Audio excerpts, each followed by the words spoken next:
Hello, this is On Israel in Al Monitor. I am Caspit from Tel Aviv.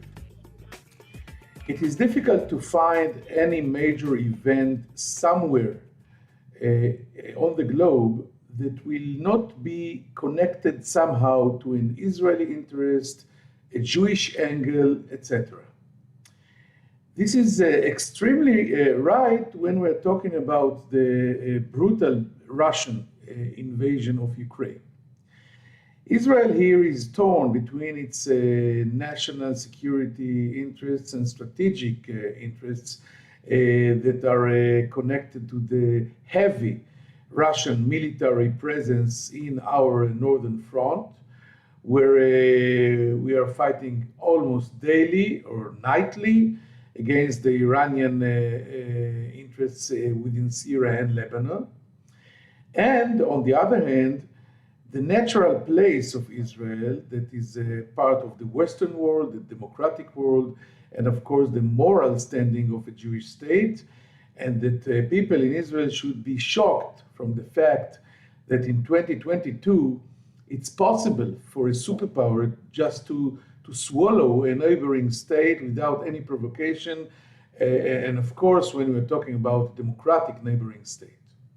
The Israeli condemnation of the Russian invasion came very slow, gradual, and it was not easy at all. It began on Tuesday with a very cold and almost neutral Israeli announcement, but then on Wednesday, Foreign Minister Yair Lapid went on cameras and on record and he stated a condemnation. It was swift, short, but clear. Israel did not join the many other states in representing the condemnation offered to the UN as the Americans insisted, but I think it is almost sure to assume that Israel will vote for the condemnation of Russia if and when it comes to a vote in the UN General Assembly. By the way, in 2014, voting on a similar condemnation against Russia in the General Assembly, Israel was absent because there was a strike, a general strike in the Ministry of Foreign Affairs, and now I guess Yair Lapid and Prime Minister Bennett would like another strike, but there is no strike, and Israel will have to decide, and the decision will be clear and loud. Israel will vote for condemning Russia for this action of use of power. The Israeli dilemma is not simple at all, and there is a public debate in Israel between supporters of not doing anything and sitting on the fence, or even supporting Vladimir Putin, who is declared as the most pro-Jewish and pro-Israeli leader that ever sat in the Kremlin. And I think the majority that sees the Russian action against Ukraine as a brutal use of force and as an act of dictatorship that is trying to destroy democracy. We have a special guest today, and we'll talk with him about the Israeli dilemma, the consequences of the war in Europe on the Israeli-Iranian front, and maybe even on the negotiation between the United States and the superpowers and Iran on a new or old treaty between the superpowers and Iran about the nuclear Iranian plan. Our guest is the former Consul General of Israel in Los Angeles, a sharp and veteran diplomat. He was chief of staff of 2 foreign affairs ministers in Israel, now in business. Yaki Dayan, Consul General Yaki Dayan, will join us after this short break.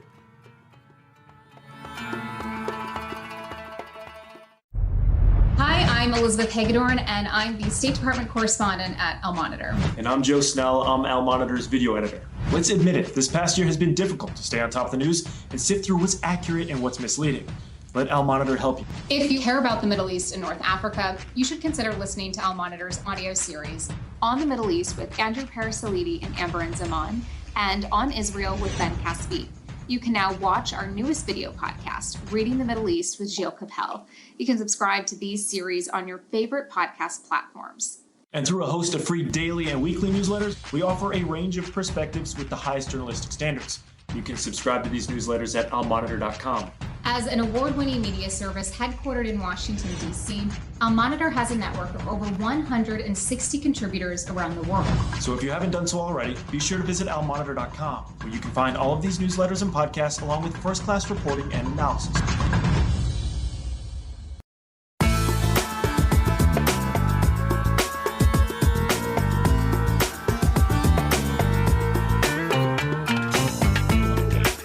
Now it's a privilege to welcome to our show Consul General Yaki Dayan. Hi Yaki, how are you doing? And thank you for joining us here on Israel in Al Monitor. Hi Ben, always a pleasure talking to you. Okay, now we're recording this podcast on Sunday, and just now it was released that Prime Minister Naftali Bennett was talking to President Vladimir Putin a few minutes ago. They said it was a 40 minutes conversation. Yesterday, as we remember, there was a conversation between Prime Minister Bennett and President Zelensky of Ukraine, and there was an appeal by the Ukrainian for Israel, to try and mediate between the Russians and the Ukrainians. Do you believe in such a move? Can Israel do something here from our position to this gigantic war in Europe? So first, if I have to guess, it's Prime Minister Bennett, that initiated the call to Putin, following, as you mentioned, the phone conversation with Zelensky. Zelensky is very much interested in having a dialogue with the Russians anywhere but Minsk. But Putin is dictating. What he wants to see is basically Zelensky coming to Minsk and not even negotiating. 1,000 years ago, there was the road to Canossa, the walk to Canossa, where the emperor came to the Pope waving a white flag. And this is exactly what Putin wants to see now from Zelensky. So he's not really regarding or looking into negotiations with Ukraine. He's waiting for the white flag to be waved. And based on that, this is the conversation. Bennett truly believes that he can negotiate because he got the phone call from Zelensky. Zelensky wants to see the negotiations taking place outside of the zones of influence of Russia. But nevertheless, saying that, Putin, I believe, will not accept Bennett's offer because he doesn't want negotiations. He wants to see the white flag being waved. Okay, so because we started with this conversation, let's go on with what maybe you call Israel's position and the complexity of this situation. There is a public debate here in Israel between people that say, listen, let's not get involved. Let's sit on the fence. We need Putin. We have the Russian radar and Air Force in our northern front. It's important for us to go on with these strikes on the Iranian troops in Syria, etc., etc. And there are others that I think you're among them that say Israel cannot be silent. Israel has to take its position, its moral stand. Israel belongs to the West. This is a dictator that is trying to just swallow a democratic state, and we have to say something, do something, whatever we can do. What do you think? So as you mentioned correctly, I mean, the situation for Israel is very complex because not only because the Russians are in Syria, basically controlling Syria, and we need the freedom to operate in Syria, but more than that, there is a huge Jewish community in Russia, and we doesn't want any backlash or any fire being pointed to the Jewish community in Russia. So no doubt that the situation is extremely complex. And if you look at previous events, I wouldn't say similar, but almost as similar as to this one in 2014 in Crimea and in 2008 in Georgia, you saw that Israel kept silent. And not only that, I remember Prime Minister Olmert telling me that in 2008, having kept silent and not condemning Russia entering Georgia, he got a phone call from President Medvedev saying to him, thank you for not taking any position against Russia. So people are listening to what Israel is saying, because I hear voices in Israel saying that who cares what Israel is saying, and who cares what would be the vote at the UN, but every vote counts, both to Russia and to the US. Having said that, I learned in my many years as a diplomat that sometimes you have to take the moral ground. And sometimes there are points in history which there are things that are more important than interests. And moral is much more important than interest. And this is exactly such a point, because this is not only a war on Ukraine, over Ukraine. This is a war on values, on how the 21st century is going to look like, on all the values and the democracy and everything that Israel stands for, represents, and believes in. And this is exactly why we have to be there and stand and condemn the Russian invasion. And having said that, there is even more than that. You know, the Americans are now waiting for Israel to be in the right place. And last week, we could have, and we told the Americans, listen, we are not going to co-sponsor your condemnation on Russia and the Security Council, because anyhow, the Russians are going to veto that. But this week, there is going to be a vote in the General Assembly condemning Russia, which no doubt will pass with a vast majority. And I predict that Israel will join other countries and will join the United States in condemning Russia, both because this is the right moral thing to do, and also because the Americans are requesting that. And we shouldn't forget at the end of the day that this is not only our greatest and strongest ally, the United States, but it's also a country that supports Israel in any international arena, and supporting Israel in military aid, more than $3 billion a year.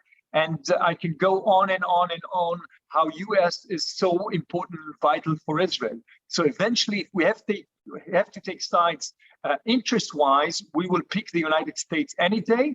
And here I'm saying that there is a much bigger thing and much more important thing than the interest, and this is the moral thing and the moral issue. And history will judge who stood with democracies and with the freedom values and who didn't. So I want to follow up on this. On Wednesday, if I'm not wrong, finally, Minister of Foreign Affairs Yair Lapid condemned Russia, but it was very short, very thin, not too generous, and that's it until now. Do you think it's enough, assuming that Israel will finally vote with the West in the in the Assembly, the UN Assembly? And something else, you know, talking about the moral stand or ground, I agree, but this time it's not only the Russian invasion to Georgia or Crimea, but Russians are here. This time you have an essential security interest in, you know, whenever an Israeli F-16 is taking off from the Negev desert, immediately he's on the radar, the Russian S-300 radar, and all the freedom of the Israeli Air Force above Syria is depending on that. Can't we talk to the Americans, you know, and tell them, listen, you have to understand us. We are in a situation here, or you say just stick with it, with your moral, and that's it. And you can add to that, and I'll make your question even more difficult, Ben, because you can add to that the Syrians entered in 2015 Syria because of the American weakness during the Obama period. And you can add to that the agreement with Iran is taking place now, and our opinions are extremely contrary to what the US wants now. But having said that, at the end of the day, the US is our biggest and strongest ally. Now we are speaking about real politics, and we are not speaking even about moral. And when the Americans are insisting and demanding and requesting, and you know better than anyone else that when the Americans are asking something, they expect it to be done. And now the Americans are standing here and they say, we understand the complexity of the situation for Israel. Nevertheless, we want to see a clear Israeli statement. Having said that, I think that if you combine Lapid's statement with the fact that Israel is most probably, and you know that the security meeting, the cabinet is going to take place this evening, so it hasn't been decided. But if we predict correctly, and the Israel is going to support the American condemnation at the UN, I believe that together with the humanitarian aid that we will supply Ukraine, plus the fact that we wanted to mediate between the Russians and the Ukrainians, I believe that we are on a safe ground here. No doubt that there will be ricochets, there will be backlash from the Russians, and they wouldn't be happy from the Israeli stand. But at the end of the day, we have to pick a side. We are not Switzerland. This is not the UN, and we cannot stay neutral here. It's too long and too much at stake here to stay neutral here.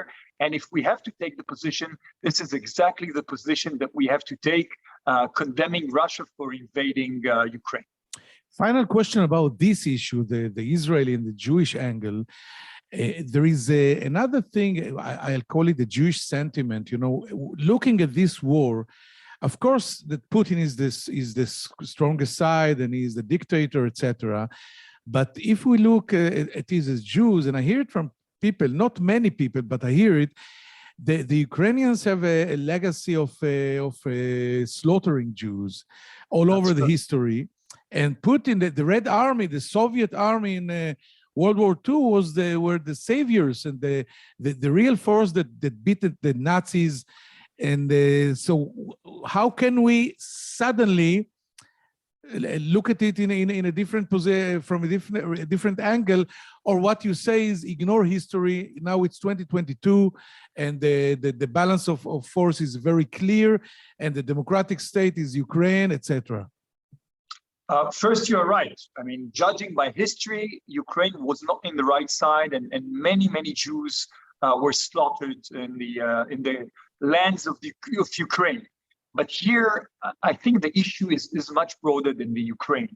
I don't think that when we condemn Russia now, we condemn Russia only for invading Ukraine. I think that this fight or this battle is much broader than just Ukraine. It's a battle over values between democracies and dictatorships. It is a much broader thing than just Ukraine. So it's taking the right position now, not based on history, but based on current events, and also the fact that this is a much broader issue than just Ukraine. It's a fight over our values, and this is why we have to be in the right side. So this point is very clear now. Let's talk about Vienna. Will the Iran nuclear agreement, the negotiation in Vienna, be affected from this crisis? This is a very good question. I believe that the negotiations, although what is happening between Russia and the United States, haven't stopped. People are still negotiating the Iran agreement. I know that people think that this is kaduk and we won't see any agreement between the Iranians and the powers. But I don't believe this is the issue, because I believe that the Americans want to take this issue off the table. They want to be extremely focused on what is important for them. Nevertheless, if this agreement is for 2.5 years, and in 2.5 years Iran will be able to enrich the centrifuges and all kinds of other things, this is a terrible agreement. And there is another element which we should take into consideration now. One of the major tasks of the Americans now is to make sure that the oil production all over the world is being increased. All over the world. I mean, they are pressuring the Saudis now day and night. You can imagine that not only on administration level and ministerial level, but even Biden himself is pressuring the Saudis to make sure that they increase their oil production. He wants to make sure that the prices are going down. And here Iran enters because there is an embargo over the production of some of the oil produced by Iran. And the Americans wants to see the Iranians producing more oil again in order to make sure that they decrease the price of gasoline in the United States and in the world. And they have a leverage, a bigger leverage now, the Iranians, I mean, they have a bigger leverage now negotiating around the table. They see the weakness by the West. They know that their leverage is much bigger. So I'm afraid that if the Americans are determined now to take it off the table, meaning to reach an agreement right now with the Iranians, it's going to be a bad agreement definitely for Israel, but for the entire world. Because I heard from the decision makers in our side something like that in the last few weeks, the Iranians suddenly changed their strategy from dragging legs and playing on time and doing nothing. They started pushing very hard towards signing an agreement. And the analysis was that they believe that if President Biden will suffer a heavy loss in Ukraine, he will not be able to suffer another demonstration of weakness in Vienna, and maybe the Americans will toughen their stance. Now, from you, I understand it's vice versa. I didn't think about the oil thing, and maybe this will balance the situation. But in any case, you think the agreement will be bad, even worse than we thought, and it will be signed. I'll tell you more. I mean, you are right, Ben. I mean, your sources are always good, and your information is always accurate. And no, you are. And you are right that the Iranians want to reach an agreement now because they see that it wants to be cleared out of the table. They see the weakness of the West. They understand that this is a good agreement. They understand that in 2.5 years they will be able to reoperate their centrifuges. So they understand that this is a good timing to reach an agreement, and they don't know what will be the outcome of this war. Because maybe the Americans will be weaker, as you say, although the Iranian issue is not a big thing in the United States. Biden would be definitely attacked by the Republicans, but it doesn't interest the public opinion, I would say, in the United States, as it interests. As this war interests the public opinion in the United States, and maybe we will reflect we'll talk how it's being reflected in the United States. But it's not a major public opinion issue. I mean, the Iran agreement in the United States. So the Iranians want to finish it, and I think that the Americans want to finish it, and it will be. I wouldn't be surprised. I know that everybody is waiting for this agreement to be endlessly postponed now, because how can the Russians stop with the Americans? But I saw everything in diplomacy. And I can tell you that I wouldn't be surprised if even now in Geneva, negotiations are taking place. It's very interesting. And I want to summarize with Putin and Biden. First, let's talk about Vladimir Putin. Everyone expected that he will swallow Ukraine within days, and suddenly it is not happening.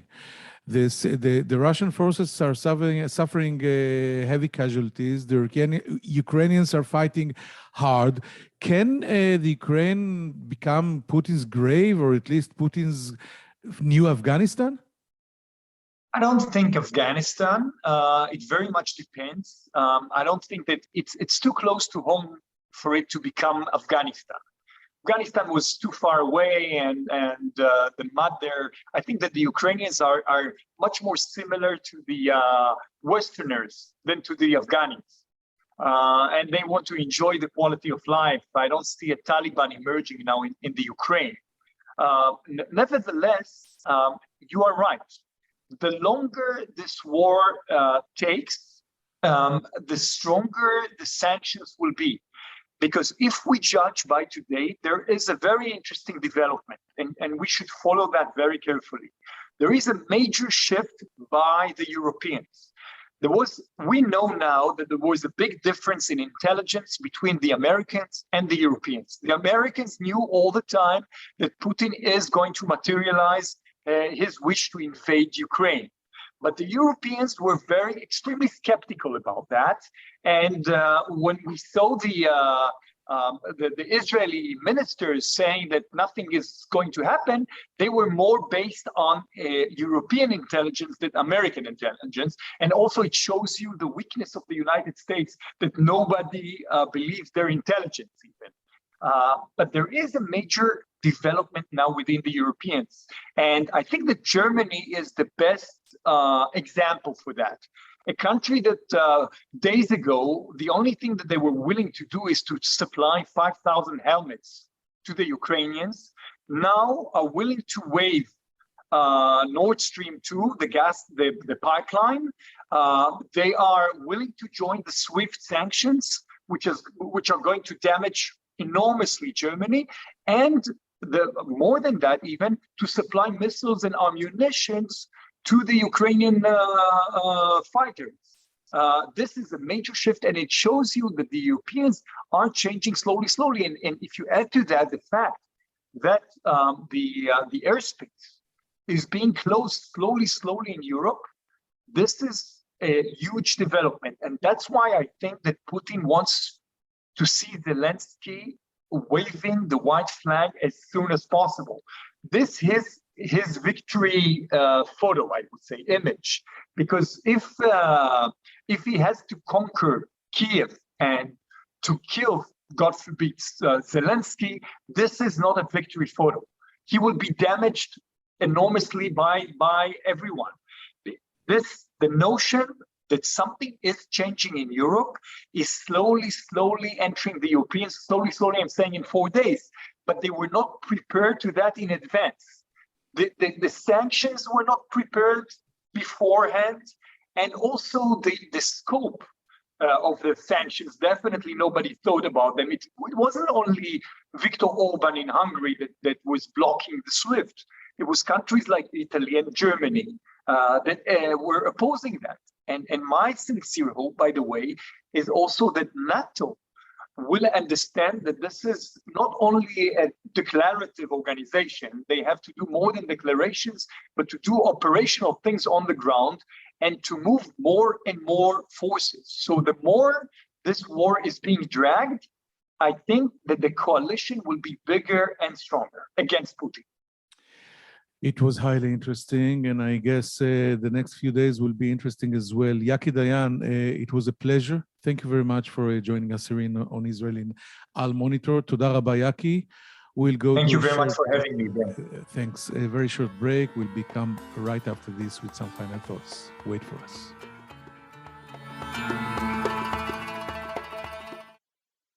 Hello, I'm Gilles Kepel, professor at Sciences Po and Normal Sup in Paris, and author of a number of books and articles on the Middle East. Through my new podcast, Reading the Middle East, on the award-winning media service Al Monitor, we will take a deep dive into the trends in the region with the authors and thought leaders who are shaping how we think about the Middle East. Reading the Middle East will be a fantastic addition to Al Monitor's outstanding podcast lineup, including On the Middle East with Andrew Paraziliti and Amber Zaman, and On Israel with Ben Caspit. You can subscribe on your favorite listening platforms. We look forward to your joining our conversation.